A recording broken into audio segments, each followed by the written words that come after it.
Hi guys, welcome to our daily encounter. Psalm 126 shows us how suffering can intensify joy, how immense suffering can also lead to great joy once the suffering has ended. There in the psalm, it starts off and says, "When the Lord brought back the captive ones of Zion, we were like those who dream. Then our mouth was filled with laughter and our tongue with joyful shouting. Then they said among the nations, the Lord has done great things for them. The Lord has done great things for us. We are glad. Restore our captivity, O Lord, as the streams in the south. Those who sow in tears shall reap with joyful shouting. He who goes to and fro weeping, carrying his bag of seed, shall indeed come again with a shout of joy, bringing his sheaves with him." And so this psalm talks about how the Jewish people had somehow overcome some type of hardship or trial, and the captivities, or the captives, excuse me, were brought back to Zion. And it's described as a time in which the people felt like they were in a dream. It was such a joyful occasion. It says that our mouths was filled with laughter, our tongue with joyful shouting. It was just a joyful time. And then it makes a general statement about the fact that those who sow in tears shall reap with joyful shouting. He who goes to and fro weeping, carrying his bag of seed, shall indeed come again with a shout of joy, bringing his sheaves with him. Again, this transition from deep, immense sorrow to that producing a harvest of joy and shouting and laughter.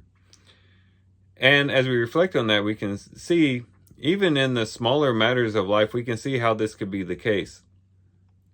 Even sometimes in our day-to-day experience, we see how suffering intensifies joy once that suffering subsides. An example of this would be, you might go to bed every night. You might think, yeah, my bed's comfortable, but you don't think about it too much. But then you have a day where maybe you were out and about all day long. Maybe you had to do something that was very rigorous and was very tiring.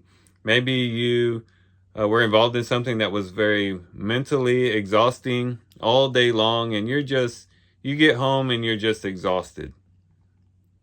And then it's time to go to bed, and you get into your bed, and that bed has never felt any better than it did at that particular moment. Because you were so tired, because you were so exhausted, the bed felt all that much better when you were finally able to get in the bed. Or you could think about a time when you were extremely hungry. Maybe you had to skip a meal or a couple of meals because of some type of pressing situation, and you're just depleted, you're starving, you're hungry, and finally you get to sit down and eat a meal. And that meal tastes better than probably many meals you've had before that, because you were so hungry. When you did finally get to eat, the food all the more tasted pleasant and was very tasty to you. You could also think about, of course, a situation where a person is very thirsty, and they finally get to drink water, and maybe they drink water all the time, you just kind of take it for granted. But when you get really thirsty and dehydrated, and you're out in the summer heat, and you come in for a glass of cold water, it never tastes better than that. And so you can see how suffering oftentimes intensifies how pleasant it is once we're able to alleviate that suffering. Whether you're talking about being very, very tired and how good it feels to get in bed, or you're talking about food or water, we could think of many other things, but suffering seems to intensify joy once that suffering is able to be done away with. And I believe the same thing will be true with our sufferings in this life. It might even happen within our lifetime, as we're dealing with something difficult and hard, and we're bringing it to the Lord, and we're just feel like we're barely getting through it, and we're just barely being able to put one foot in front of the other. Every day is a challenge, and we have maybe a long stretch of time in which we're just going through hardship after hardship, difficulty after difficulty. Well, we could say that, because we're experiencing that hardship, when we get to the other side of that hardship, whether it happens in this life or in the life to come, it'll make it all the more pleasant once that suffering, that hardship has ended. Once we see the hand of the Lord work in the situation, once we see those hardships resolved, once we see the blessings that God has on the other side that we've talked about in previous devotions, it's going to make that situation all the more pleasant and all the more joyful. As a matter of fact, sometimes even if we just get back to the status quo, when we get back to life as it was before the hardships and trials, even that seems like a joyful occasion and just a beautiful thing for us.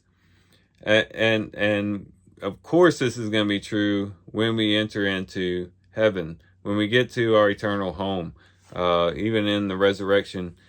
Our sufferings, our trials, our difficulties in life, the more and more intense they are, I believe the more and more it's going to make the eternal bliss that much more pleasant and that much more beautiful.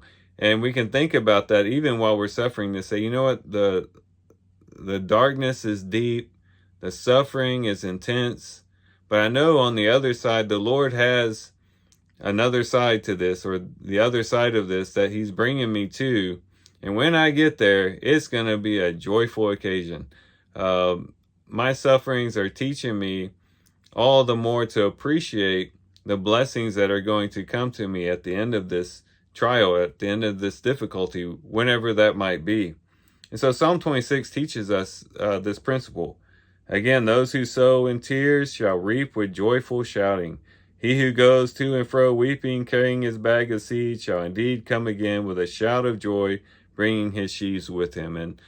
And hopefully we'll be encouraged to make it through those hard times, to grin and bear it, to really cling to the Lord, to continue to bring the situation to him, but to do it with the hope that there will be an end to the suffering. There will be an end to the trial.